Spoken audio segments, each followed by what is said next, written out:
Bueno, en particular en esta conmemoración, ¿no? Pero yo diría también a lo largo de la vida, hay algo que yo siempre menciono, ¿no? Y es que la identidad es un elemento fundamental para reconocernos, ¿no es cierto?, primero como somos y también para la validación que tenemos también frente al resto de la sociedad, ¿no? Un componente importante y central de las personas es su identidad. Y de alguna manera, ¿no es cierto?, cuando la identidad se vive con orgullo, es decir, que no hay en ningún caso, ¿no es cierto?, ninguna dificultad para contarle, decirle, ¿no es cierto?, y expresar quién uno es, claramente se acerca mucho más a la felicidad. Y yo siento que el orgullo es eso, ¿no? El orgullo es para mí igual a felicidad. Y en base a esa conmemoración, ¿hay alguna diferencia entre Marco Antonio Ávila antes de ser ministro y entender el orgullo como Marco Antonio Ávila en este cargo histórico de primer ministro abiertamente homosexual? ¿Hay alguna diferencia en cómo se vive este mes, esta conmemoración de este día? Sí, yo creo que uno no es muy consciente, sobre todo al principio, ¿no? Pero cuando va pasando el tiempo y uno va recorriendo las escuelas, va recorriendo, ¿no es cierto?, liceos, se encuentra, ¿no es cierto?, con funcionarios, ¿no es cierto?, públicos o funcionarios del propio Ministerio de Educación, profesores, equipos directivos, se da cuenta, ¿no es cierto?, porque hay mucho testimonio que de alguna manera uno le va diciendo, oiga, nos produce mucho orgullo que usted sea el ministro, me permitió a mí, una de las cosas más emocionantes que me ha pasado ha sido de estudiantes, ¿no?, que me han dicho que esto les abre una puerta porque les permite pensar y soñar, ¿por qué no?, en ser, porque cualquier autoridad podrían perfectamente serlo. De la misma manera que me ha pasado con funcionarios, que muchos de ellos me contaban que después de muchos años y habían podido ser quienes ellos eran delante de sus compañeros, ¿no? Me pasó a mí de que algunos testimonios de personas que te dicen, ministro, en realidad usted nos ha dado un ejemplo y nos permite decir con apertura y con libertad, con orgullo, quiénes somos, con quiénes vivimos, a quiénes amamos y cómo somos felices dentro, ¿no es cierto?, de los espacios laborales que muchas veces son bastante adversos, ¿no?, para las personas de la comunidad LGTBIQ+. Por lo tanto, el antes era una cuestión, yo diría, de carácter mucho más privado. Yo siempre estuve fuera, ¿no?, con mi familia, mi trabajo, todo el mundo sabía quién era yo, con quién vivía, a quién amaba y no había problema. Pero hoy día en este cargo, ¿no?, de representación pública, lo que uno hace también es testimoniar, ¿no?, la posibilidad de que cualquiera puede construir un sueño de vida, siendo quien es, llegar, ¿no es cierto?, a un cargo de representación tan importante como ser ministro de Estado. ¿Pensó alguna vez que iba a llegar a ser ministro y el primer ministro abiertamente homosexual?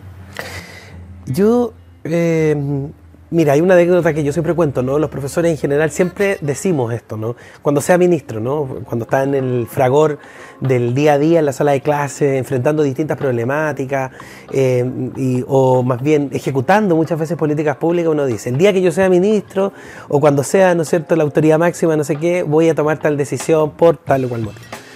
Pero eso es en el ámbito como más bien como de la broma, ¿no? Uno dice, bueno, voy a ser ministro algún día.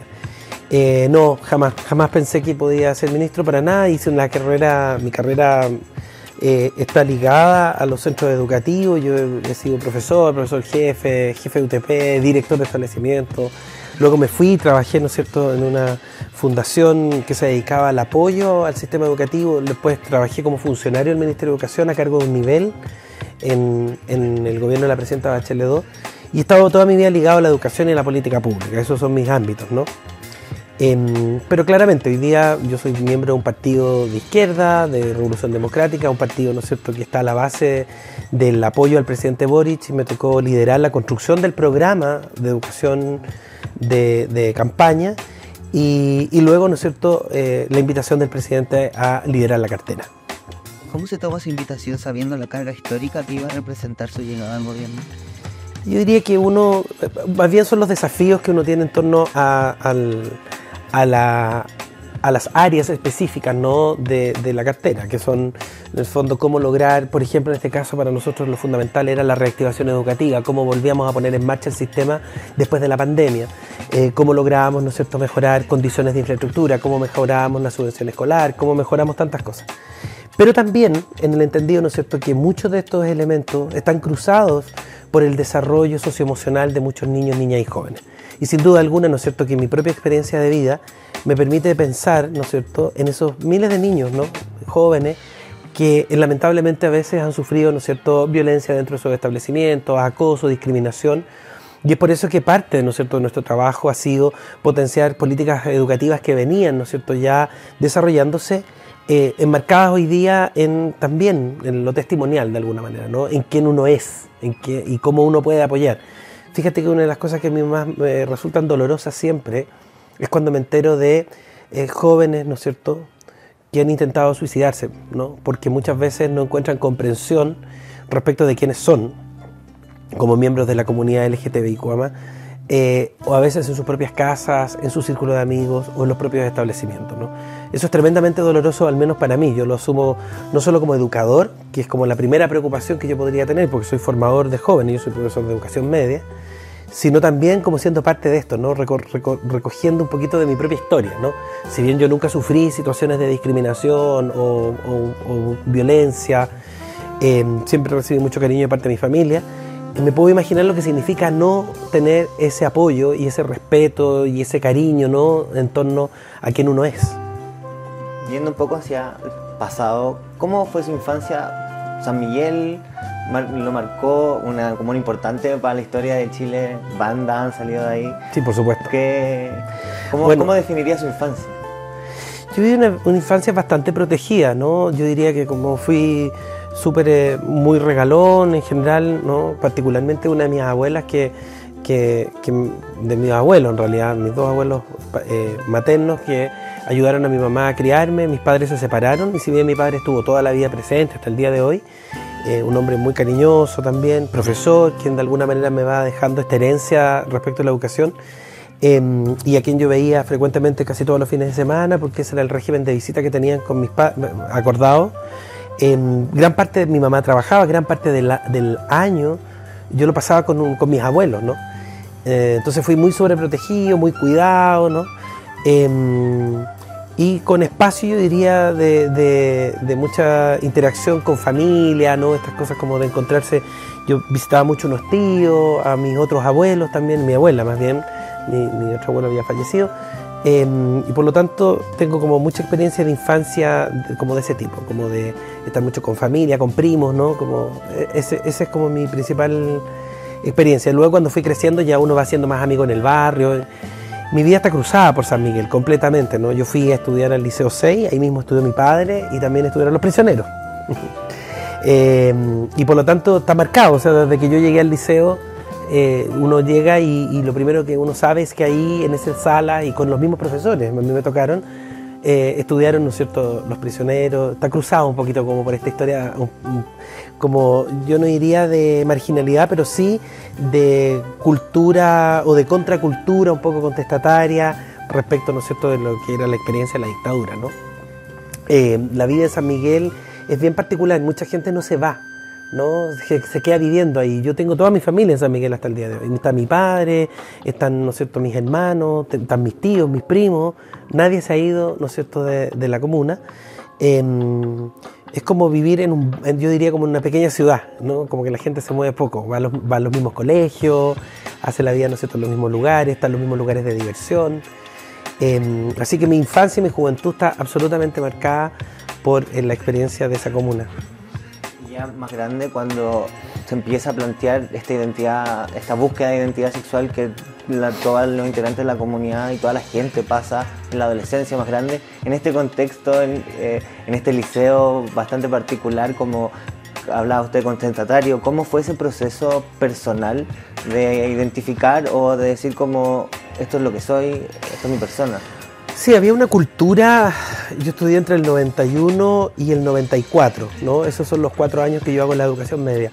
No, había una cultura bien tradicional todavía, bastante machista. Este es un liceo de hombres, hasta el día de hoy todavía no cambia su lógica. Yo he ido conversando con su alcaldesa hoy día y entiendo que están haciendo, ojalá, un proceso de consulta en algún momento para dejar de ser un liceo monogénerico.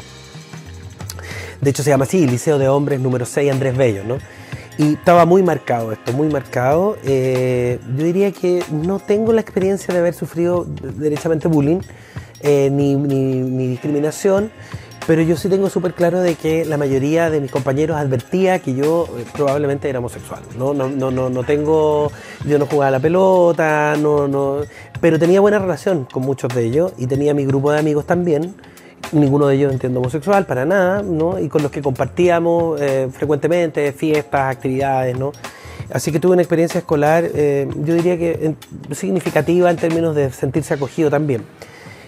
Pero era muy frecuente, yo recuerdo, ¿no es cierto?, a otros compañeros del colegio que lo pasaban bastante mal, ¿no? Yo ahora recuerdo eso y veo cómo la cultura escolar ha cambiado. Hoy día es absolutamente distinto. Hoy día uno visita un liceo y se da cuenta que inmediatamente, por ejemplo, recuerdo un liceo en Temuco que visité, el Pablo Neruda, un liceo emblemático de Temuco, con una oficina de la diversidad establecida por los propios jóvenes. O sea, hoy día es todo lo contrario. Alguien jamás se atrevería a pesar de que sucede, ¿no es cierto?, a hacer tan explícita cualquier acción de discriminación.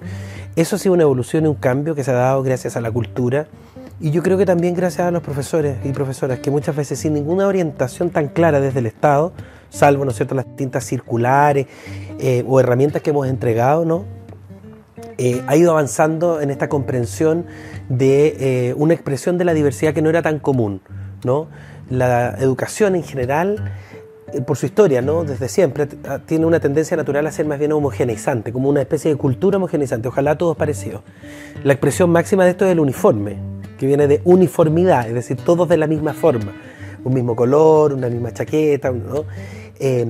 Eso, si tú lo miras simbólicamente, expresa una manera de ser del sistema educativo. Eso ha ido cambiando y cada vez nosotros podemos ver más expresiones, ¿no? Tú eres más joven, pero yo recuerdo, por ejemplo, que jamás uno se imaginaría ir con un piercing, un aro o el pelo largo, o sea, un montón de cosas que eran batallas contra, ¿no es cierto?, la cultura adulta, ¿no? Hoy día eso es muy distinto, ¿no? Entonces hay un cambio. Yo hice mi proceso de alguna manera como de conquista de mi propia identidad, como lo digo yo, más bien grande, ¿no? Como cerca de los 16, 17 años, y yo salí además de cuarto medio a los 17, un año antes. Por lo tanto me fue, yo creo, un poco más fácil porque lo hice más bien en la universidad. O sea, como ya estando fuera del colegio, es que yo avanzo rápidamente como en este desarrollo y conciencia, es decir, bueno, yo parece que tengo otros gustos, es otra mi vida, quiero otra cosa que no es probablemente el canon tradicional. Y estar inserto en esta cultura, otro Chile, como podríamos decir, los 90, ¿fue difícil una vez ya aceptada la identidad, el poder decir como socialmente como esta es mi identidad? ¿Fue un tema? Más allá de lo familiar, que decía que, claro, todo el cariño, pero igual son pasos que marcan la historia de una persona integrante de la comunidad LGBT, como el decir públicamente una vez que uno ya se acepta, dar ese paso. ¿Cómo fue?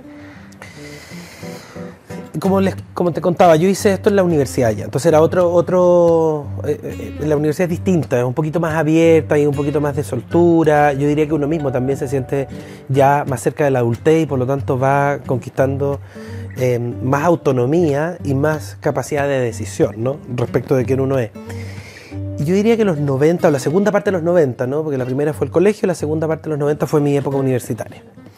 Yo diría que justo fue coincidente, ¿no?, con una época como de cierta amplitud o de tratar de ir rompiendo, ¿no?, algunos márgenes respecto de una cultura más tradicional. Yo me acuerdo de varias cosas, así como historias. Por ejemplo, una vez yo vine a una manifestación que se hace muy poquito, es bien poco conocida, que se llama Candlelight, que es como una conmemoración de las víctimas del VIH.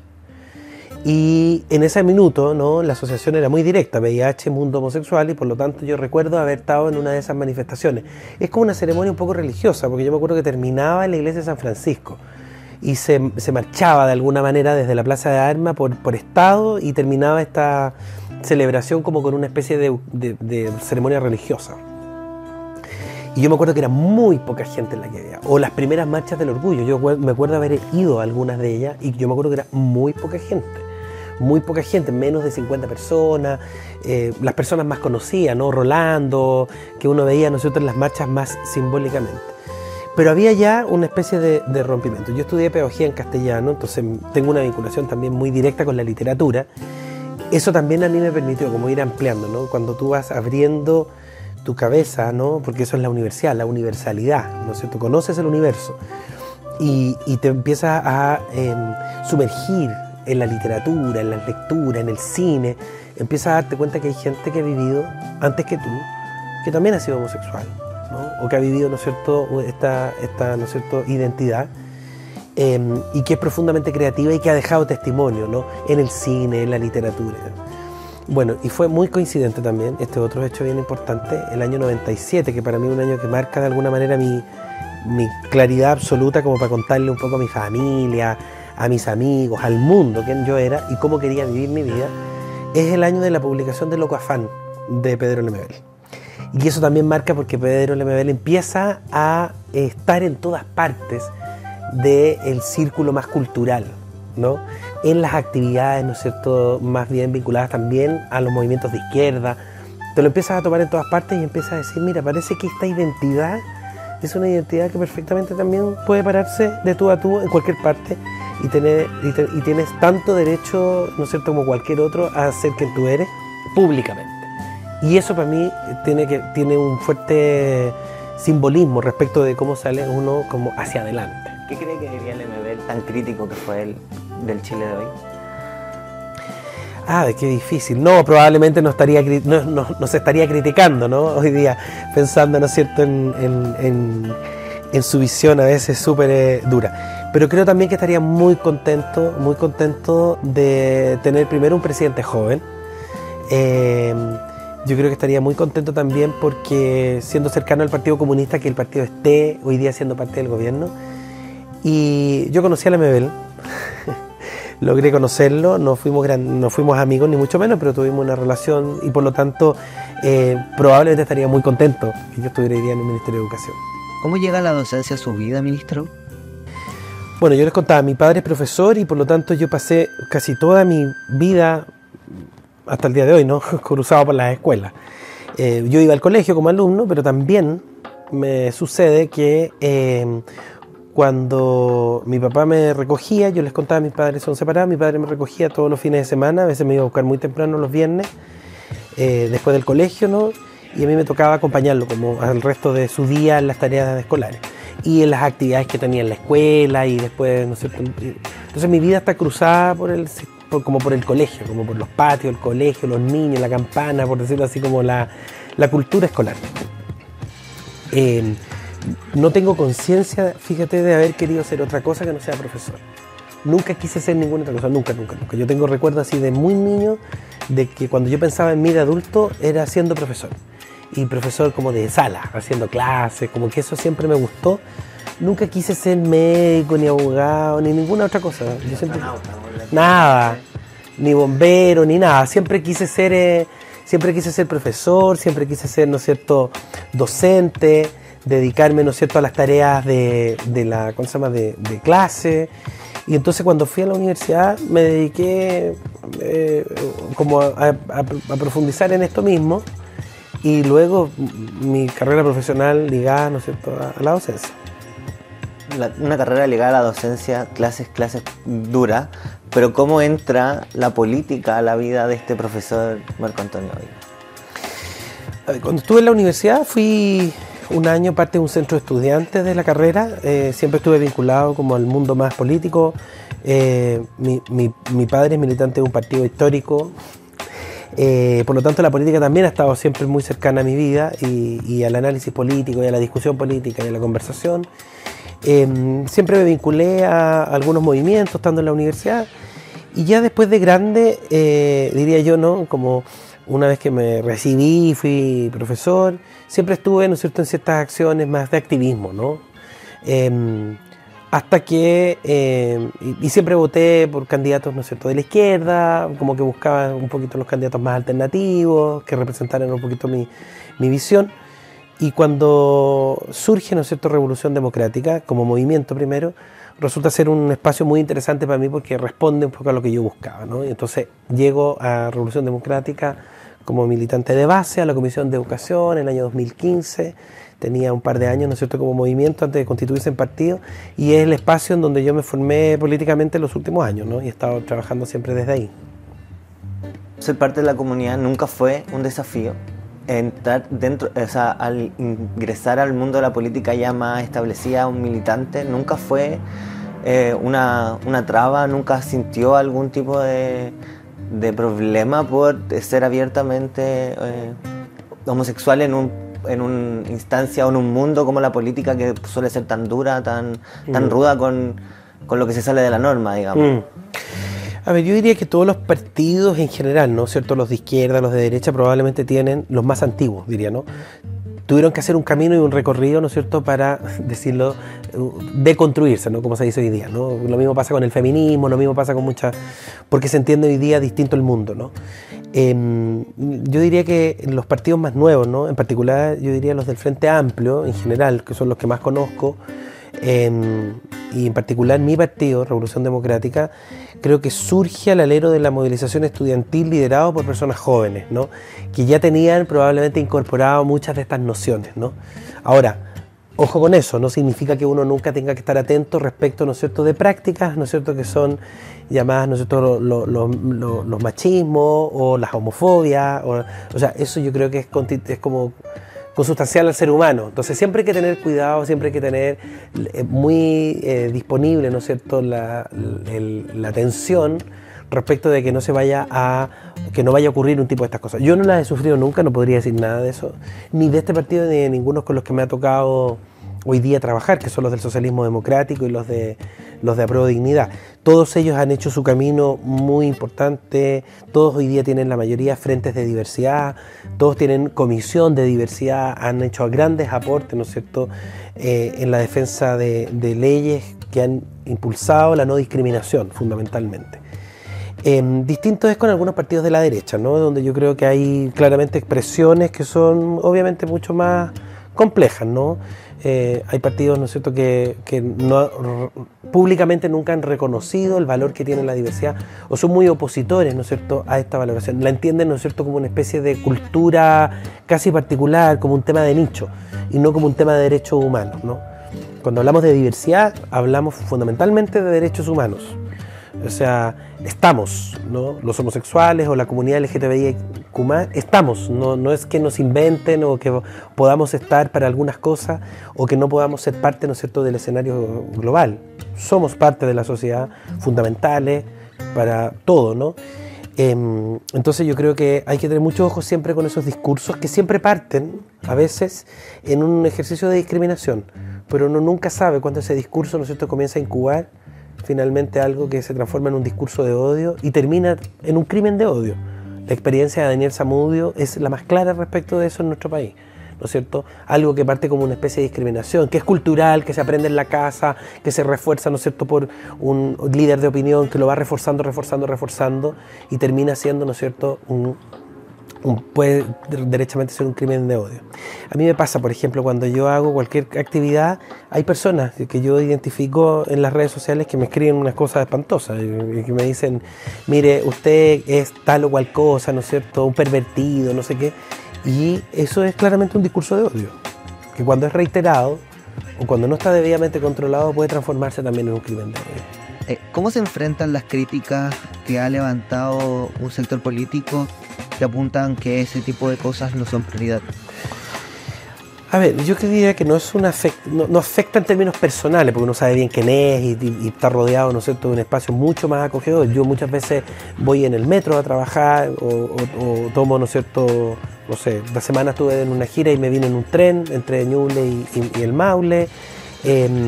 Viajo en avión comercial, si me toca ir a hacer un trabajo en términos personales, viajo en avión comercial y toda la gente tiene en general, toda una manifestación absoluta de cariño, de aprecio, de respeto por último, ¿no? A lo mejor ni siquiera son necesariamente votantes de nuestro gobierno, pero es gente muy respetuosa. Pero uno se ha encontrado con políticos a veces, ¿no?, o algunas personas en las redes que hacen estas otras expresiones.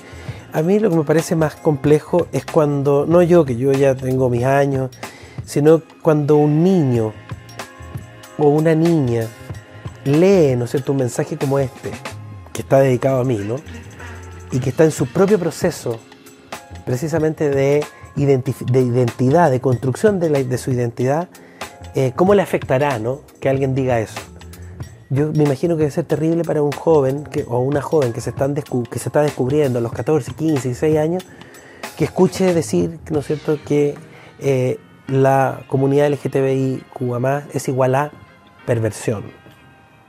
O cuando se vincula, ¿no es cierto?, la homosexualidad a pedofilia. Que eso ha sido un discurso lamentablemente instalado, ¿no es cierto?, por estos discursos, son estos discursos como de odio instalados, preferentemente por la extrema derecha, eso yo no tengo ningún problema en decirlo. Bueno, el Ministerio ha levantado una agenda que va en dirección a la inclusión y hace poco entregaron nuevas orientaciones para hacer un ambiente educativo, valga la redundancia, inclusivo para la comunidad LGBT+. Pero ¿cómo se enfrentan esas críticas cuando hay un sector que dice que no son prioridades? A ver, la prioridad del Ministerio de Educación hoy día es la reactivación educativa, en eso estamos. Y fíjate que el primer eje de la reactivación educativa precisamente es la convivencia escolar y la salud mental. Y con esto voy a hacer la ligación. Si yo reviso cuáles son la cantidad de denuncias, ¿no es cierto?, que hoy día se colocan en la superintendencia, en su página web, ¿no es cierto?, familia, tienen que ver con agresión de entre estudiantes. Algunas de esas agresiones, yo no te digo todas, pero sí un número de ellas, tienen que ver precisamente con temas de violencia de género, es decir, contra las mujeres dentro de los establecimientos. Y segundo, ¿no es cierto?, de algunas de ellas que tienen que ver también con, podemos llamar así, ¿no es cierto?, discriminación, bullying o violencia, ¿no es cierto?, de carácter homofóbica o contra la comunidad LGTBIQ+. El Ministerio de Educación está haciendo muchas cosas, ¿no? Yo estoy haciendo hoy día preocupado de la reactivación, pero también estoy preocupado de la infraestructura, también estoy preocupado del modelo de subvenciones, también estoy preocupado, ¿no es cierto?, del diseño del presupuesto del próximo año, también estoy preocupado, ¿no es cierto?, de la política medioambiental y los temas de sustentabilidad, también estamos preocupados del currículum, y por lo tanto eso es una falsa dicotomía interesada, obviamente, de querer decir el ministro está preocupado de esto y no de aquello que es esencial. Pero eso no tiene que ver finalmente con que yo esté ocupado de una otra cosa. Lo que quieren poner, ¿no es cierto?, es de alguna manera que no me ocupe de esto otro. Y claramente sí tengo que hacerlo, si yo soy responsable de toda la cartera y de todas sus líneas, por lo tanto, soy responsable tanto de esto como de la posibilidad de que entregar orientaciones para que las comunidades educativas sean espacios de acogida para todos y todas. No hay ahí una doble lectura. El año 2017 se publica, ¿no es cierto?, gracias al trabajo que hace la Superintendencia de Educación, una circular que lo que hace es que garantiza y ordena el proceso, especialmente por la preocupación de muchas familias de niños y niñas trans, ¿ya? Por eso se llamó la circular trans en su minuto, ¿no? Porque era un tema y que había que asumirlo dentro de las escuelas. ¿Qué hacemos con los baños? ¿Cómo informamos? ¿Quién informa? ¿Qué le cuenta a la familia? ¿Cómo se le cuentan los compañeros? Porque era un derecho también de muchos de estos niños, ¿no es cierto?, poder hacer su tránsito. Y entonces frente a eso es que se suman todos los otros, yo diría, ¿no es cierto?, las letras de este acrónimo, ¿no es cierto?, que representa a cada uno de los miembros de la comunidad LGTBIQ+. Y esas orientaciones fueron actualizadas. Eso fue un compromiso mío el 17 de mayo del año pasado con la comunidad, ¿no es cierto?, con los movimientos, con el Ministerio también de la Mujer, en su minuto también, ¿no es cierto?, con Irina, ¿no es cierto?, que estaba en la oficina sociocultural, de decir, bueno, todos estos materiales que son para el sistema educativo los vamos a actualizar. Y eso fue lo que lanzamos el 17 de mayo del año 2023, un año después. Cumplo con este compromiso y lanzamos, ¿no es cierto?, las cartillas que llegan al sistema educativo y logran orientar. Entonces cuando alguien dice, mire, esto no es prioridad o esto no es importante o no debería estar el ministro en esto, la verdad es que sí tengo que estar en esto, como estoy en todos los otros temas, ¿no? Tengo que estar en este porque hoy día, no mañana, hoy día, ¿no es cierto?, el año 2023, siendo mayo o junio, ¿no es cierto?, hay niños y niñas, jóvenes que van a nuestros colegios, a nuestros 16.000 centros educativos, contando jardines infantiles y salas cunas, que probablemente están viviendo procesos de distinto tipo, ¿no? Tanto de conquista de su propia identidad, algunos de ellos, ¿no es cierto?, resolviendo algunos temas importantes como de qué son, ¿no es cierto?, y qué quieren hacer con su vida. Y eso debemos orientarlo siempre en un marco de respeto sobre derechos humanos. Esto no es sexualizar a niños y niñas. Esto es más bien otorgar herramientas para que los adultos referentes, profesores, profesoras, educadoras, tengan conciencia de cómo acompañar esos procesos. ¿Y cómo, desde su mirada de líder de cartera, se enfrentan estos desafíos y, a su juicio, cuáles son los mayores desafíos que vienen para generar esta inclusión educativa, que al fin y al cabo es lo que permite una inclusión social a mayor escala? Yo diría que el principal desafío es formativo, ¿no? Formativo con, yo diría, el profesorado, ¿no? Es importante que el profesorado reconozca qué significa, ¿no? Cada una de estas identidades, las comprenda, ¿no es cierto?, y las incorpore en el repertorio de la diversidad, ¿no? Que yo creo que ya tenemos pasos avanzados en nuestro país gracias a la ley de inclusión y gracias también, fíjense que, por otro lado, entrando, diríamos, ¿no?, en el tema, a través, ¿no es cierto?, de las necesidades educativas especiales. Ya hay cierta conciencia en nuestro país respecto de la inclusión. Hoy día todos hablamos de neurodivergentes, somos capaces de entender, por ejemplo, que hay niños, niñas, jóvenes que son son personas que pertenecen, ¿no es cierto?, al trastorno del espectro autista, personas que están, ¿no es cierto?, bueno, muchas de estas cosas. La discapacidad, hemos ido incorporando. Entonces la visión de la inclusión y la diversidad es mucho más amplia hoy día. Y por lo tanto lo que tenemos que hacer es ir incorporando probablemente mucha más noción sobre esta diversidad y de esa manera poder entender que somos todos distintos y que en esa distinción podemos perfectamente todos confluir en un proyecto de sociedad común en donde nos respetemos todos y todas. Eso yo diría que es un desafío importante para los profesores. Y en el caso de la sociedad y también de las escuelas, yo diría que es algo que yo aprendí a propósito de los temas de prevención contra el suicidio. Fíjate que una persona cuando lamentablemente en el sistema escolar, yo no soy especialista en salud mental, pero quiero decir que lo que conozco es más bien cuando hay ideación suicida en estudiantes. Muchas veces esto pasa porque faltan adultos referentes, ¿no?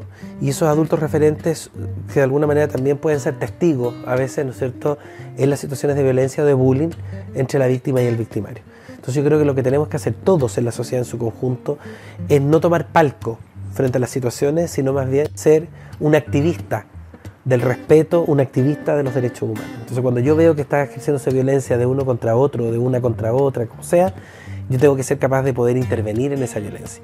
Y en el caso de las escuelas, el adulto referente que interviene y que hace la mediación es el profesor, la profesora, la educadora. Allá de los referentes culturales que puedan haber, que cada vez son más, la llegada de un Marco Antonio Ávila al gobierno o en su momento la ministra Venado permiten que estas nuevas generaciones se sientan capacitadas para llegar a espacios de poder tan importantes como una administración gubernamental. Sin duda alguna. O sea, hoy día no solo estoy yo, estaba Alejandra, ¿no es cierto? También hay que reconocer, ¿no?, a muchos diputados y diputadas, hasta la diputada Schneider, nosotros, nuestra primera diputada, probablemente que pertenece a la comunidad trans, y yo creo que van a ir sucediendo cada vez más. Entonces, creo que es una buena noticia que nosotros seamos visiblemente parte, ¿no es cierto?, de la administración del Estado, porque siempre estuvimos en todas partes, ¿no? Hemos estado en las letras, hemos estado en el teatro, hemos estado en el arte, pero también estamos en la ciencia, estamos en la economía, estamos, ¿no es cierto?, en el medio ambiente, estamos en la administración del Estado. La comunidad LGTBIQ+ tiene representación en todos los ámbitos de la sociedad, lo que pasa es que a veces es mucho más o menos visible. Y eso es parte, ¿no es cierto?, de alguna manera de los prejuicios, de los estereotipos que se construyeron en algún minuto, ¿no? Como que pareciera que solo los homosexuales podíamos ser, no sé, artistas, ¿no es cierto?, o dedicarnos a la escritura, a la pintura, al arte, ¿no? Como si eso fuera un ámbito solo en el que nos destacamos. Para nada, estamos en la ciencia, estamos en el arte, estamos en todos lados, en la filosofía. Y estar hoy día en este cargo claramente es una señal respecto de que el tiempo ha cambiado, de que nosotros somos parte integrante de la sociedad, representamos un sentir y una manera de ver la vida también, que es muy importante, yo diría, para el desarrollo de la política pública. Y es un estímulo también, ¿no?, para que las futuras generaciones sientan que pueden llegar a ser lo que quieran, perfectamente presidentes o presidentas de la República, en un par de generaciones más, me imagino, ¿no?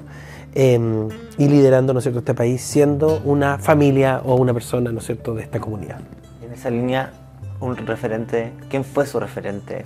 Pensando en en la comunidad LGBT.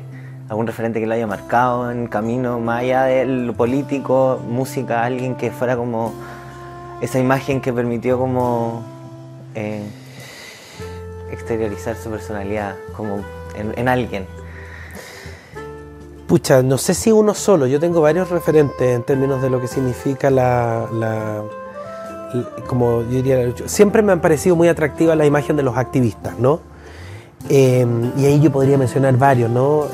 La vez que, no sé, cuando pude estar alguna vez en Nueva York y conocer precisamente donde se desarrollaron el conflicto de Stonewall, obviamente que la historia, ¿no es cierto?, de Marsha Johnson, ¿no es cierto?, que es esta mujer trans, negra, que es la primera que desafía, ¿no?, que está en los márgenes.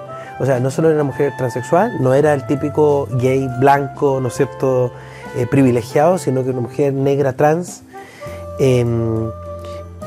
acompañada de una otra trans latina, o sea, como nuevamente la idea de nosotros los márgenes. Bueno, está Lemebel, diría yo también, que es muy importante, que desde la literatura abre un espacio. Yo diría también que Carlos Jáuregui, que es un activista argentino, a quien yo he podido seguirle su vida. Cerolo en España también, miembro del Partido Socialista, un gran activista que abre un poquito, ¿no es cierto?, la visión y la cultura del Partido Socialista, el PSOE español también, y abre, ¿no es cierto? O sea, todos esos activistas que a mí me parece que han abierto camino, quizás con luchas muy concretas en su minuto, ¿no? El matrimonio igualitario, la posibilidad de la adopción. Y yo diría que esa es la gracia también de las utopías, ¿no?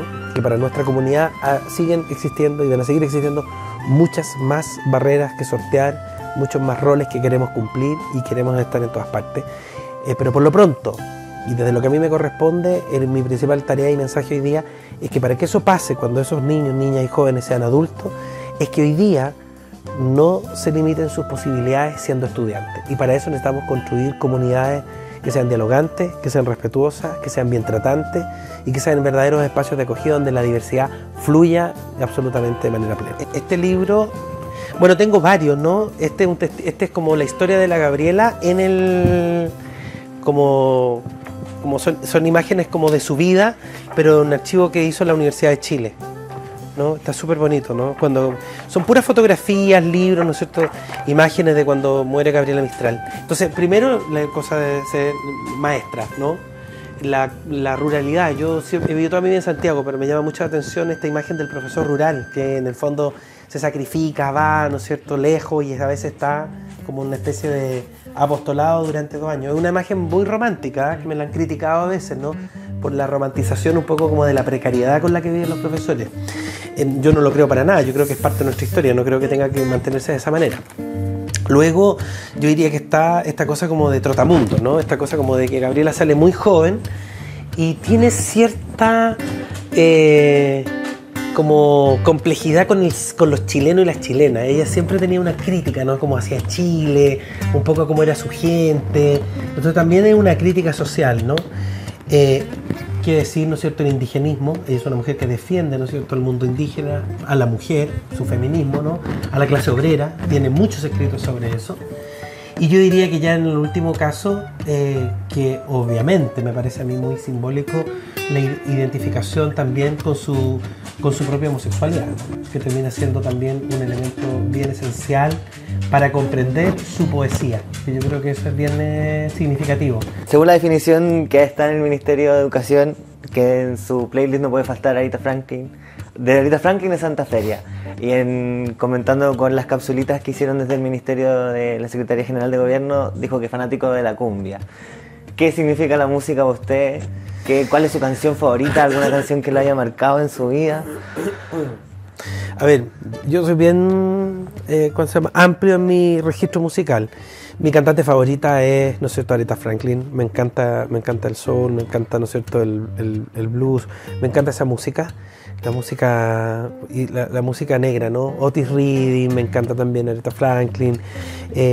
Bueno, todos los cantantes, ¿no es cierto?, que surgieron en el marco también como de reivindicaciones, yo diría en ese minuto, raciales, ¿no? Porque era esa gran lucha que se daba para poder instalarse, ¿no es cierto?, también desde la música Y la cumbia me pasa que creo que está muy vinculada a nuestra cultura, ¿no? Está todos los días en las fiestas, en la celebración. Hoy día la nueva cumbia, ¿no es cierto? O la neocumbia que uno escucha hoy día, se inspira en esos grandes grupos y bandas, ¿no? Que hubo en el Chile, ese Chile del 50, del 40, el 50, el 60, ¿no es cierto? Por lo tanto, para mí es fundamental. Hoy día, bueno, sigo escuchando obviamente mi música de siempre, que son, como te decía, Areta o muchos, ¿no es cierto?, de los negros y negras, ¿no es cierto?, que tienen toda esa fuerza de la cultura, ¿no es cierto?, que lo que hace es que quiere hacer una reivindicación de la raza, ¿no?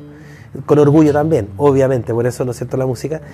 Hoy día estoy escuchando mucho Ángeles Azules, que son este grupo mexicano que hace combinaciones con cantantes, como dúos, ¿no? Duetos, no sé cómo se llamará, que la banda toca con el autor de la canción, ¿no? ¿Y chileno? ¿Algún artista chileno, uno de los más nuevos que...? Chileno más nuevo, bueno, como buen sanmiguelino, Jepe, pues. Sí, también me gusta mucho Jepe, sí. Hay una canción que se llama Caminando por San Miguel, que es súper bonita también y cuenta y habla, ¿no es cierto?, en las calles donde nosotros vivimos, las calles principales, ¿no? Así que también Jepe. Bueno, ya les dije, ¿no?, como Areta y todo, pero hoy día para la ducha fundamentalmente, ¿no? Al levantarme y para el ánimo, mira.